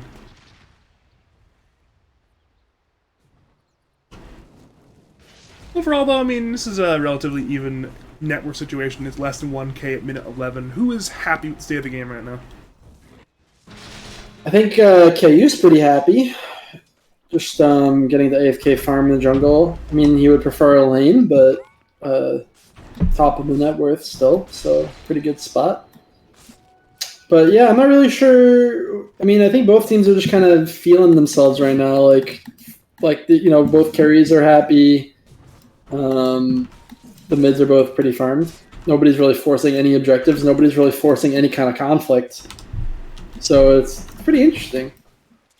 And it's kind of the opposite of last game. Last game it was just constantly all game aggression in the lanes, stuff being forced. And now it's a little more calm, where it's teams want to actually buy their items this time. Okay, here we go. American Sniper is in trouble. I don't see how he's going to live through this one. Oh! She tosses Glockhook, but there are no TPs in quite yet. Dodge, Spears on CD, so no... Sunstrike will get that one, though. They're trying to go for a kill, though, onto perhaps KTA. Squid is there, has Buckle. So it's a 1-for-1 so far. They will want to kill Teddy, but Malefic has arrived, stuns up Squid, and Teddy appears to be able to escape, unless... Long range? Yeah, long range Buckle actually kills Teddy. Overall, though, it's a 2-for-1 in favor. The Sniper sacrificed himself for the cause. 2-for-1 set that all up. That was all Sniper gameplay right there. Actually, it was. I mean, he dodged the hook shot somehow, and it's just, hey, there's a little extra time suddenly need to kill him, and it allows Nebula to just rotate in and get counter kills. Yeah, I think the sniper was just clearly trying to dodge the Mars spear, but unintentionally dodging the clock hook is a better outcome, or about the same. So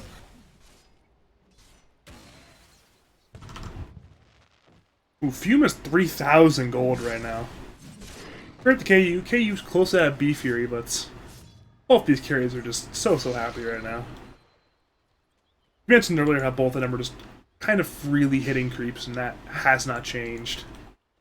It's a very happy day, but at this point, KU will accelerate a little bit faster, having that B Fury faster than the Radiance will be online. We are, though, seeing a 4-man smoke rotation. They will find Acid Rain. Sniper is in grave danger. Yeah, that man's dead. Actually, the hookshot as well onto Colonel Squid. They want the Gunnar kill as well. Urspike is there. Hex is their fingers there. They will get 2 kills on that one. So they find 2 kills with a smoke gank, a 4 sniper, and a 2 pangolier, and we'll attempt to parlay that into a middle tier 1 tower. it was a great sequence of spell usage on the Pango kill there. Like a nice cog back into Lion Stun into the Sunstrike. And they stun Fume as well. Margarina is there. They will at least pop the Reincarnate. EMP will once again be there. Does he have Sears? He does not. He will go down. Once again, Reincarnate cannot be used. There's simply too much mana drain from, well, the mana drain of Lion and the EMP of Invoker. Yep. Dire showing that, their first 4 picks, like this hit squad, is just extremely powerful.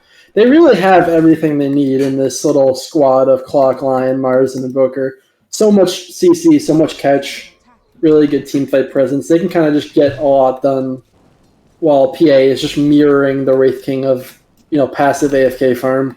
Except the Wraith King got hunted, and the PA has been undisturbed. So in a much better position. It's one of those things where KU might even have the Desolator by the time that Fume has his Radiance now. Roll on top. Assassinate into roll. Middle lane as well. They are diving now once again into Fume. They will not find Clock Hook was missed. So everywhere you look, it's once again action. Top lane, they kill Lion, and mid lane they tried to kill Fume, but Wraithfire Blast is there on KTA, and they look at the mid tier 1 tower now. Not the best success on the Clock Hooks so far, but definitely been in the right place for all these kills. Still contributing regardless. It's one of those things where Dire's in a good spot now, and that's despite missing some Clock Hooks that could have made this game a lot easier, so this game could even turn even easier than that for Dire if they start, just hitting every ability, Now, I would say that despite Dire kind of being in a slightly advantaged position, in my opinion, I do think this Bat Rider could potentially have a really strong game. He's going to hit a really good blink timing, assuming he doesn't get disturbed with Bot's blink, and he can split push and also set up kills of his own with the Pango and maybe the Grimstroke, or maybe even the Sniper Assassinate. Some more Bat Assassinate action. And speaking of Assassinate, he's very close to the Ags there, which will give him the much upgraded Assassinate. Radiant, though, are running. They CKT, Clockhook is there, hits onto Squid, they cogs hit him back. Full Snap is there, but he buckles away. Now we're seeing a dagger there on Journey. Mars Arena is there, but it's only onto Bulljax. Now the Lasso is there. It's there on both. Trapnel is there. Invoker is dead. Mars is dead. They're now trying to slow KTA, and that man certainly will go down the clock as well. Nebula pick up a very important 3-for-0 trade. That was very strange because that Dire actually had the very significant vision advantage, but I think just a little bit of missed spell casting and not chaining their spells onto the Pango. There's the cog back, but then the tornado unfortunately hit the other target and not the Pango, and the Pango gets his roll off. Bulljack's going down to a finger, trying to get a ward down. Man's got destroyed there by the dagger in the finger. A little too overconfident after killing some peeps, I suppose. But yeah, in that last team fight, I thought that would go to Dire's favor, but Radiant did a good job of just committing and taking a fight. And that Sniper has an Aghanim Scepter. American Sniper is online. From long range right now. He has the concussive shit. He just took the wave from his Wraith King. He just queued the wave right in front of his Wraith King. And now he's top. He's out. It's like, fuck you, Wraith King, I'm out of here. I am the true carrier, not you, Wraith King. Actually, he's 5th in net worth right now. They will take out for KU though. Assassinate is there from the long range. It stuns him. Dirty comes in with the flame break. KU will go down. Question is, can Radiant find more? They're stunning onto Mars. Looking low for Malphite. Malphite they'll blink away. Now they're stunning Invoker. They're stunning the Mars as well. Invoker now, the half HP Clockwork is there onto Squid, so Squid might be in danger. Assassinate is there onto Teddy, but as that, this Curl Squid is being hit by 3. Teddy, hit by Squid, but he's still running away. Squid will escape, and so will Teddy actually. Actually turns in back to Balljax, uses Spear, uses Rebuke, gets that kill, and it ends up being a 1-for-1 exchange. Somebody gonna get assassinated? Yes! Gets a kill, and now they once again go in on KTA. KTA goes down there. And the EMP is there on Fume, but Fume appears to want to run away now, and that's his... Thanks that Assassinate is once again there onto the Invoker, but that will not be a kill. But it's... The sniper pick. It's actually working. He will die here to KU, it appears. No, KU does not commit, actually. He's scared of where Journey is. I think that was fair, because actually Lasso was up. Pango was close by too. That could have actually went pretty poorly if he committed. Sniper was actually not going to get that assassinate kill, but then Lion decides to blink back to try to deward something. And unfortunately, with no blink available, it's very hard to dodge assassinate. So he just got popped. Sniper doing work. He's almost at his shard, which I'm more excited about, honestly, than the Ags. I just want to see, like, Clock hook him, and then he just is like, nah, you're getting concussive. That's kind of my dream right now. Alright, it's 5-man smoke time. They actually run into a Dire side smoke, so it's a smoke into smoke. They're both on top of each other, but actually Radiant don't know where Dire are quite yet. Hex is there onto Bat. They will go for Malphite, but now in comes Arena there on 2-2. Fume now is being isolated by the Tornado and the EMP. Balljax is low. Fume is out of mana. Balljax though still at Fingers are killed Balljax. Meanwhile, we're seeing Fume. Fight up with KTA. KTA is dead. Back to Squid. He's rolling. They find Teddy. They kill Teddy. They will go to Malphite. Malphite is low. He's being stunned by the rolling boulder. And he will not get the kill. Sunstrike is there, hits on Squid, but Squid is still alive. Back to the Batrider and the Sniper. Look for Invoker. Assassinate was there, Sasquatch was there, Flame Break was there, Invoker goes down. And for the side of the Radiant, it is a fantastic 4-4-1 engagement in their favor.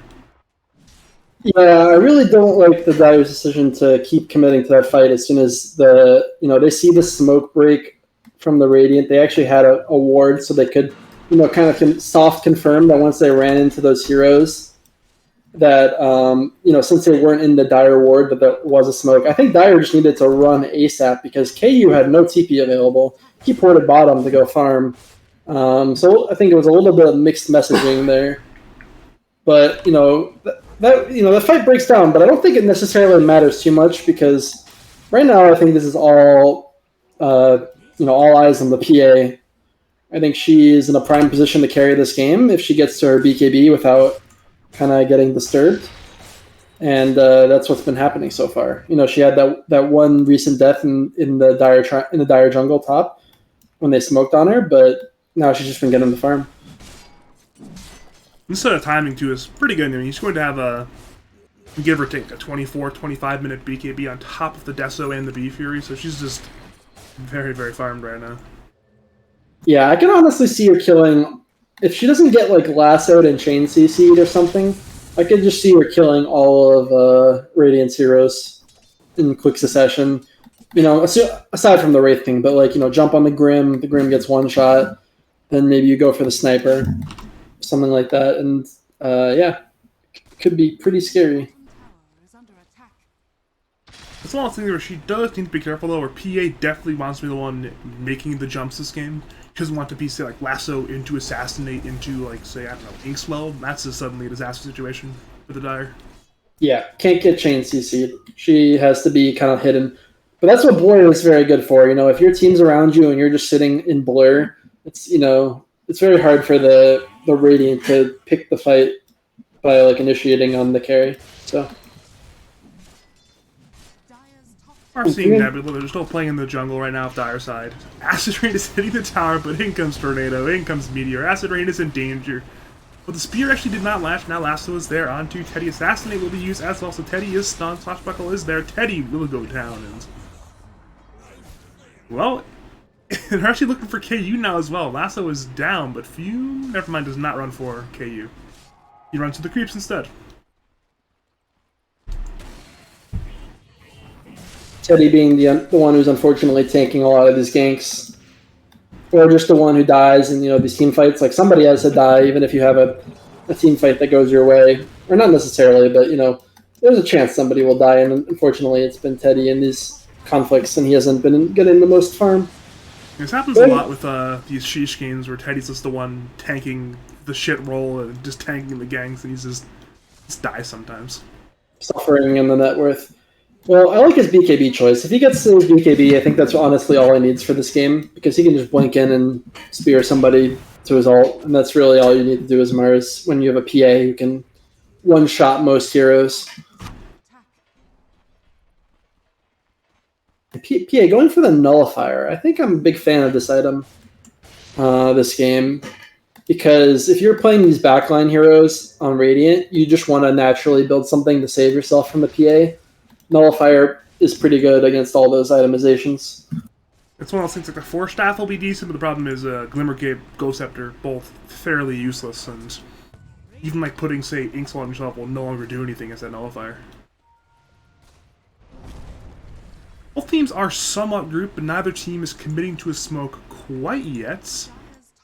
Dire... It seems like Dire are grouped to smoke, but they're just grouped. Just chilling, they're waiting. As a result, Radiant are farming a bit more of the map right now. Like Journey and Azrain have been shoving in this top lane. We've seen Fume with the Tri-Camp. Honestly, I'd love to see Dire go 5-man bottom and try to throw it in that T2, and then just sneak PA into Roche. Something like that where she can get if PA gets an Aegis this game, that is the best shot Dire has. Like, she'll just be, 2 lives on the PA, they blow the lasso on one of the lives, then she's, so strong on the revive. There's not going to be much to deal with her. We saw another one of those 2 ships in the night moments as well, where Fume went through the trees and KU went with the blur, and they both barely missed each other this game. It's happened a lot this series, of just heroes barely missing each other. Yeah, I think in Dota that just honestly happens way more than people expect. So have we seen a concussive grenade thrown on an enemy hero yet? Because I have not seen one, but I'm ready. I don't think he had it in the last team fight, and I don't think he's really seen a hero since then. Looks like Radiant may posture to set up to defend top here. Dire already blurred coming in. Teddy has blink as well, but he's assassinated, so they know the Radiant now. Hookshot is now there onto Squid, but in comes Serena, hits onto 2. Problem is Malefic is dead, but it's a trade for a Bulldex. Now KU goes in with that BKB, he's hit by the lasso. Batrider is in danger, KTA is dead, Teddy is dead, but KU is still fighting, but he's fighting alone. Invoker is dead, KU doesn't need, but his BKB was not long enough. He'll get stunned by Earthfire Blast. He will try to blink away, but in comes Swashbuckle, in comes the Batrider, in comes everything, and down goes KU. And for Nebula, it is a fantastic teamfight win.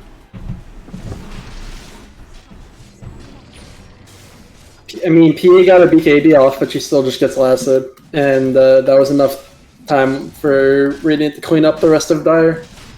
It is really just a PA show, and Invoker getting killed by the Pango in the back, means that the PA has no one covering her, so she just gets kited.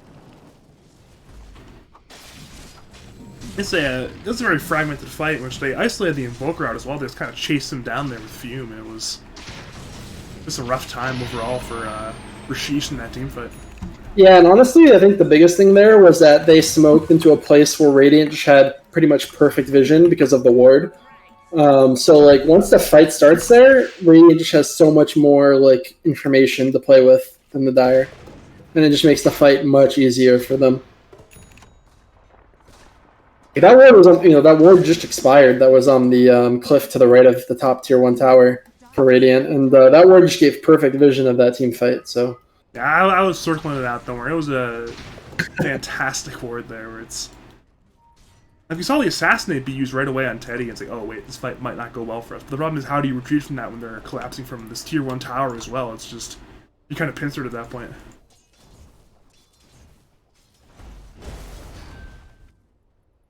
If you're Dire at this point, you're down 8k. This sniper is somehow top 6 in net worth. What do you do to win this Dota game at this point? Honestly, I would suit up to go for another pickoff play. If they can find a pickoff and get into Roche, that's the most important. Sniper getting caught here might be the key. I was going to say, speaking of pickoff plays, Hookshot is there, Fingers there, Aspirin is still alive, Concussive Grenade is there, Assassinate is there, KTA is dead. And...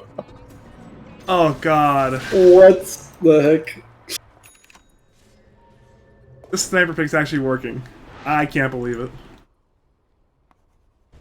I just can't believe my eyes. My eyes are lying to me. This, like, you saw there, the Concussive Grenade saved him. No, they will get Journey for it. I mean, Hex was there from Malefic, Dagger was there from KU, KU blinked in, and... well, Journey is very dead right now. So at least to get a pickoff play on to some hero, but... that's a big kill to bat, actually, I would say. Especially because KU got it. 700 gold in the pocket. Closer to his Satanic. Interesting choice to go Satanic. You have to not go for the Nullifier. Switch over to Satanic. Yeah, I think he's just choosing to have more preservation in the team fight, realizing from the last one that he gets kited pretty hard. And, yeah. I mean, the Nullifier certainly helps with killing people, but it doesn't help you stay in the fight longer. Teddy's very dead right now. Bulljack's scouted him for a while, ran at him with Stroke of Fate and Inkswell, and then Hume eventually arrived, and well... Teddy had no means of escaping. His BKB still isn't finished yet, and thanks to that death, it will be a little bit longer until it is finished.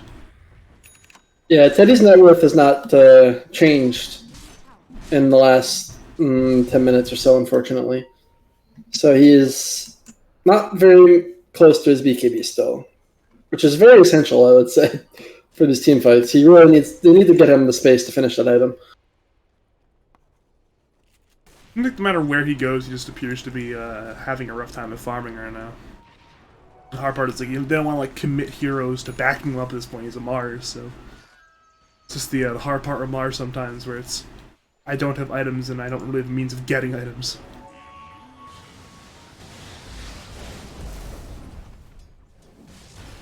Oh, Clockhook is there, onto Fume. In comes Kata, does a little bit of damage, but now KTA is just destroyed. Now in comes Margarina, it's there on Bulljax. Bulljax will go down, but now Masso is there onto League of Legends. Hex is there onto Fume, but these cores are still full HP. Now Invoker, BKB, tries to run away, so does... KU's in the backline, he destroys the Sniper. Now back to Teddy, Teddy goes down there to Colonel Squid, and now they might turn to KU, but KU blinks away at that BKB to KTA. And it's a 3v4. 3v4 and Dyer's running. Yeah, they use their BKBs already, but they actually are daggering Squid, but Squid has that Lincoln's. Swashbuckle almost kills Malefic, and now Wraithfire Blast is there onto KU. In comes Halberd. KU must blink away. And the Tier 2 tower ends up going down there. PA's just too scared to go in when BKB's up. Or BKB's down, I mean. And, like, Rolling Thunder's up, so... And, you know, the bat kiting is just too strong. One situation as well where she's even going Rapier next item. She recognizes, hey, this game is starting to get out of hand. We need to win now. I am buying Rapier. And I'm hoping she can finish it before this game is over. I mean, I'm not counting Dyer out just yet. I still believe in this PA, but so far the rest of her team dies before she kills people. Alright, Mars Arena is there. It's onto 2, but now the Hex onto Batrider. Teddy, though, is once again starting to be injured, but in comes KU looking for a Journey, but Journey has that BKB. Lion is low. In comes Squid trying to stop the fight. KTA is low. KTA goes down for for Malefic. Now to Dagger there onto Journey. Journey goes down. Cataclysm is there, but Radiant will not get hit by it. And now, Batrider blinks in, trying to escape things. We're seeing a buyback from Mars. KU kills Journey, but as that happens, Radiant killed League of Legends. Now, they move to Malefic. Assassinate is there. Malefic's no longer there, and now we're seeing PA with triple daggers try to stand some ground, do some damage, but her team is dead. There is only her and Teddy now. Yeah, buyback from the Mars, but wasn't really even able to get back into the fight. These Cataclysms are just also not connecting.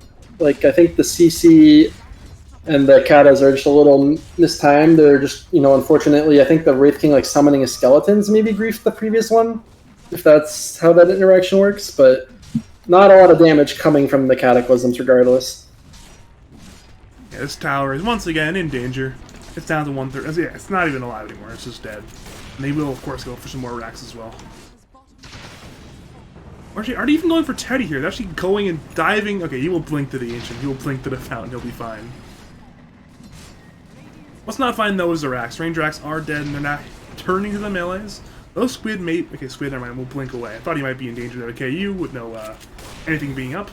But he's fine. Now we're seeing KU blink into Acid Rain. Acid Rain has concussive grenade though. BKB's popped by KU, but he recognizes, hey, this is not good. I must back up, and now Dire are certainly playing in back foot. They are down one full set of barracks.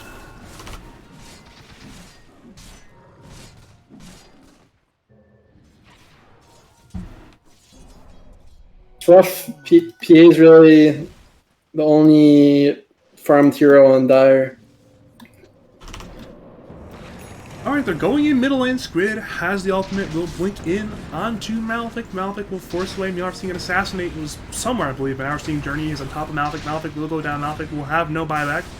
Meanwhile, we're seeing KU is lurking in the backlines. Teddy and him go on to Acid Rain. Acid Rain goes down back to the base. Journey once again goes with Fume onto KTA. KTA will go down. Back to KU.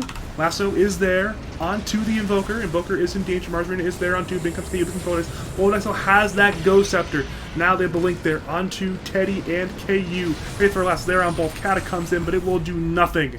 Now Teddy goes down as well. KU has buyback. But the defenders, they are dying. KU is the only man with the buyback right now.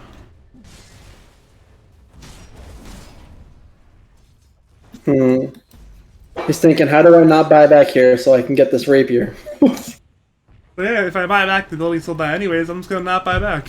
Yeah, just don't buy back. Get the rapier. Our waves are good, kind of. We have a they have glyph. They do not have glyph. Never mind. Chief Radiant have the glyph too. Jesus. I'm sure Invoker's got this. Drops the meteor. All's well.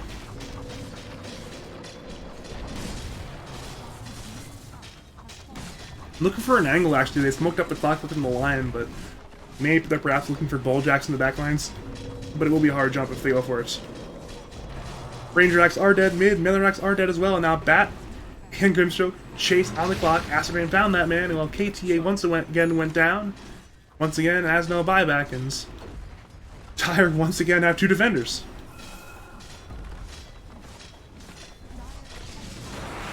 Alright, Malefic starts the defense well there, kills Bulljacks with the finger, but Bulljacks instantly pies back. Now who's the sniper? The tips come out. Ranger Racks are dead. It will be full sniper megas. tipped the other sniper. It's a sniper on sniper gameplay, but unfortunately for the Fireside Sniper, it's rough time there. His Invoker is being gone on. Big KB is there. Squid actually almost kills him. It does not find him. Tries the Sash Buckle into the fountain, but does not land on the Invoker. Mine is once again stunned by Assassinate, but it's full-on Megas and Radiance. They are in a fantastic spot. There's still no Rapier.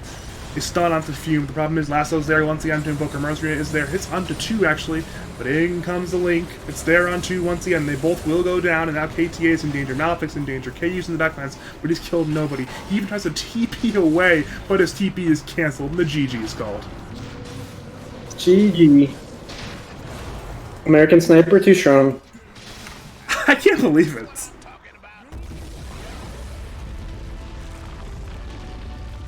This is what just happened actually? What just happened on our Dota screen? It's a little confusing to be sure. To me, honestly, the biggest thing was that despite the Wraith King and PA having like very similar farm, the other cores on Dire did not match up to the cores on Radiant. And Radiant was much more effective. I mean, initially I thought Dire was doing a better job with their hit squad, but I think the biggest fight to me that changed the situation was that fight in the bottom jungle where Dire had a ward and still lost the fight despite choosing to take it when Radiant was kind of charging into them. And I think that was really the situation turner. And then after that, they smoke ganked the PA, and then PA was on the back foot, and Radiant was just always making the moves from that point forward, and it felt like they had the game kind of under their control. Even when Dire went for like some aggressive plays, unfortunately, it would turn into Radiant's favor, such as when they smoked with the PA's first BKB reveal into Radiant's triangle top, but Radiant has like the perfect ward to take that fight and just gets, a big advantage going into that. So yeah, I don't know. It was a game of two 4-man hit squads, but I think Radiant just executed a little bit better. If you're Dyer, what lessons do you take away from the series going forward? Well, I think I like their drafts, but I think just some of the fight execution, like not everyone maybe was on the same page. Some fights were very kind of like sporadic. Sometimes different targets were chosen. Just like if they like chain CC'd people, they could always run around and like make these picks happen. So to me, it was just like the fight choices, I think. All right, then. If you had to give an MVP overall for the series, and for Game 2, let's go for Game 2 first. Who would you give it to? Game 2, I'd probably just give it to Mr. Squid on the Pango. I think he didn't really make huge mistakes or anything in that game, and all his rolls were good, and like he just kind of did everything right. He went for the the earlier rotations that I called for out of laning stage, and yeah, I think just played a very solid Pango. All right, then. Do you have any final analysis for us before I go into my usual outro stuff? If you want an MVP for the series, actually, I thought about it some more. I think maybe Journey deserved it. I think I didn't give him enough credit in the first game on the Tide, and then he played very solid this game as well. So I just think he played very consistent in both of these games. I mean, Nebula just played very well all around. To be honest, I didn't really see anybody who was like there wasn't really a standout player. They were just all playing their role pretty solidly. So. I mean, Nebula might be the most fine-tuned unit in Lads right now. They're winning a lot of damn Dota games. Well, if they can win with Sniper, they're probably doing something right. I mean, their only loss so far is a game where they picked Ogre Magi middle lane, so other than that, they've won every single game. So they had the grief even harder than American Sniper to lose? Is that what you're telling me? That appears to be what happens. I mean, that appears to be the only way Nebula's lost so far. But do you have any final series analysis before I go into my usual outro stuff? Nope, just a fun series to watch. Good games. Hope Sheeesh, brings back a better series the next week. Yeah, I mean, do you have any final words, call-outs, shout-outs to say to the people of League of Lads and twitch.tv/BadgerPablo? Nope, thanks for having me, Badger. It's fun casting. Yeah, thanks for coming on. It's fun casting you, Sasquatch. Always good to pick your brain on Dota sometimes, but thank you for watching the series. If you watched tonight, if you want me to cast your games, cast your tournaments, you know to contact me. It is Badger number 5713 on Discord, and as always, have a great night.